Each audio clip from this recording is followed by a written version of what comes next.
Hi, this is Ricky. I'm an SLP from preschoolspeechyplus.com. That's my website. And I'm sharing the Video Touch app with you today. And it's all real life animal actions. It is so cute. I'm using it with a little 4-year-old who has motor speech disorder. So we're working on labial sounds. So this is the cow, and the cow goes moo, moo, moo.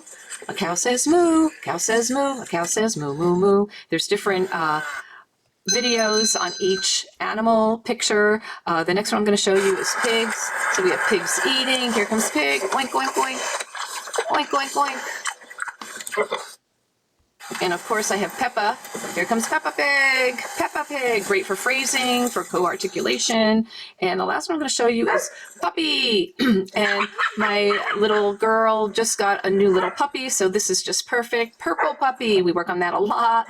And I really try to work on lots of different phrases with her. And again, this has lots of different puppy actions going on.